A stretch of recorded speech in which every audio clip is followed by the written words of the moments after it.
All right, so today we are going to be looking at some full court press break basketball plays. Now, for these particular plays, we're going to run them as if they're against a man-to-man defense. So these particular plays, these press breaks, are going to work best against a man-to-man defense.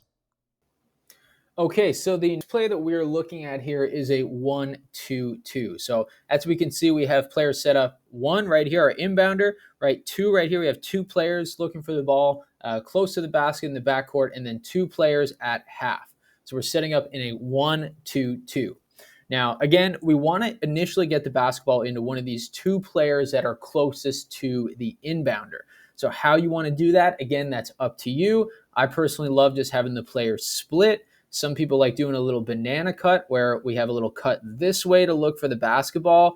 And the first person here in line, then number 4 runs to the basketball. Either way, it doesn't really matter. Same as the last one. What we want to do here is just get the ball inbounds to one of these two players. So say we have them split, okay? We're going to get the ball into one of them. Say, again, it's the one on this side. What we're going to have then is the opposite side of the floor, the opposite player at half. They're going to sprint down to about the 3-point line and look for the basketball. So in this situation, it's number 3. So number 3 is going to sprint to about right here and look for the basketball. So they're going to get the ball back from number 2. The opposite side, the opposite player right here is then going to cut toward the middle and look for the basketball from number 3. They're going to receive the ball, and then we should have a fast break down the floor between these two players. Right? So you should have a 2-on-1 here potentially, or at least a 2-on-2. And we're going to get a wide open lane to the basket. If it's not 100% there for a layup, then you can just dribble outside the 3-point line and reset into your offense. That's fine as well, but you are going to get something here. So let's reset that again, maybe go to the opposite side this time. The numbers are not the same. That's not the end of the world, right? We don't really care about that too much. We just want to get the ball inbounds. You're going to put your players in each position that, are strong enough to be there. So let's say these guys split. We'll get the ball into the left side this time, right? In this situation, we're going to have this side of the floor come down and sprint and look for the basketball. We're going to get then the basketball right here. So then this player is going to sprint on that cut. We're going to feed the basketball into number 2, and then we have a 2-man running down the floor right here between number 4 and number 2 right here with the basketball for a little fast break. Again, if you want to use that for a wide open layup, that's fine. If the wide open layup is not there, or it's a 2-on-2 and they're clogging up the paint pretty well, dribble it outside the 3-point line, reset into your offense. So this is very similar to the last play, except we're lining up a little bit differently. This one is in a 1-2-2 instead of a 1-2-1-1. Hold on one quick second, coaches. Before you go anywhere, I've got a couple free resources waiting for you from the Basketball Coaches Academy that'll take your practices and take your teams to the next level.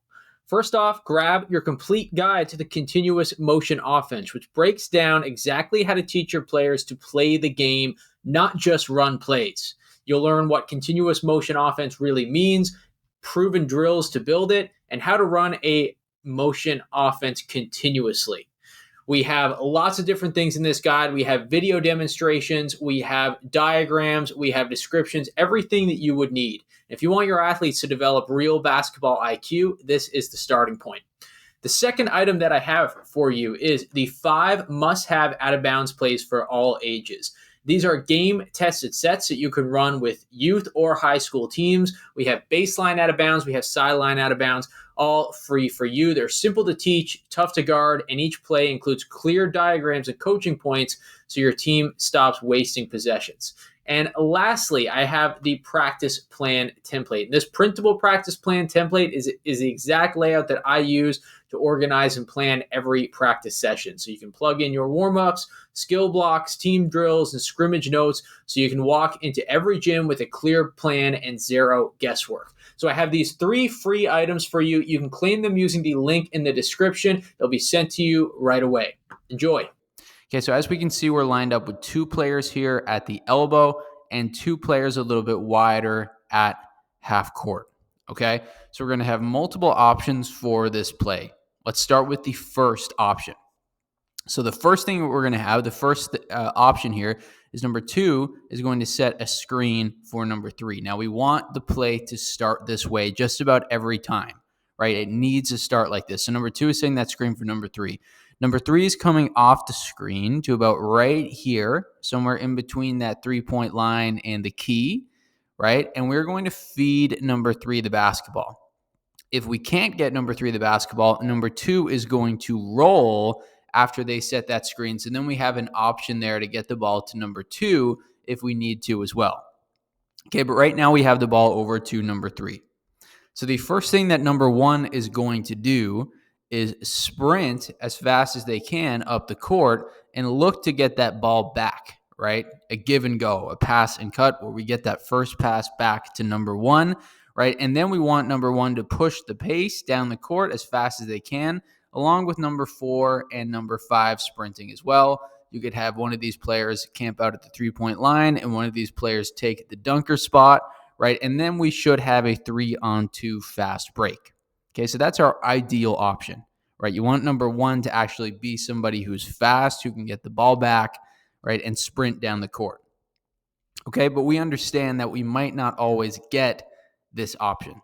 Okay, so we're going to reset because we might not always get this option. Okay, so say we get the ball. Well, let's completely reset. Okay, so let's have number 3 set the screen for number 2 this time, and say we can't get the ball back to number 1. Okay, so number 3 is going to set that screen. Okay, number 2 is coming off of the screen, right? In this situation, we're going to get the ball into number 2. Okay, number 1 is sprinting down the floor, but they're unable to get the ball back. Okay, so what happens now? Let's take a look. In this situation, we're actually going to utilize number 4 a little bit more. Okay, so say we can't get that ball back to number 1. Number 1 is going to continue cutting, and they're going to take the spot of number 4. But what's actually going to happen here is number 4 is going to flash the middle. So we want to get the ball into number 4 as they flash the middle. Okay, now number 4 has to completely pivot at this time, right? We want number 4 to completely pivot. Okay, now they're now going to have 2 options. This first option is number 1 is going to come down here and set a screen for number 3. Okay, and so then number 3 can potentially run down the court and have an open lane. And if that doesn't work, number 5 is going to flash the middle. And then we can get a pass into number 5. Number 2 is going to sprint as hard as they can. And then they also have a 3-on-2 fast break between the 3 of them. Now, let's say we can't get the ball in. Let's reset now and say we can't get the ball in to number 2 or number 3. Okay, so we can't get the ball in on that initial screen. Well, we can set something similar up. Okay, so number 3 sets that screen for number 2. Number 2 is coming off the screen, but we can't get the ball into number 3 or number 2. What do we do then? Okay, we're going to have a very similar situation run. Number 4 is going to sprint to about right here. Right, they're going to get somewhere inside that 3-point line, and we're going to feed number 4 rather, the basketball. Okay, now we're going to have the exact same situation happening. We're going to have number 5 flash the middle, and hopefully we can get the ball into number 5. But if we can't, number 3 is going to sprint down the court as fast as they can. Maybe we can get the ball into number 3 as they're sprinting. Number 2 is going to do the same thing. Right, we're going to get some movement there for the defense. Right, we can get the ball into number 2 as they're sprinting. And if that doesn't work, with number 1, we can run a dribble handoff to them.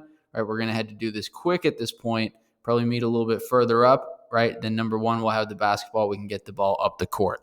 So that will be a little bit of a longer option. Right, remember, we only have 8 seconds to do this. You're going to have to run this fast. But hopefully, right, in this situation, we will have one of these 3 options available at first.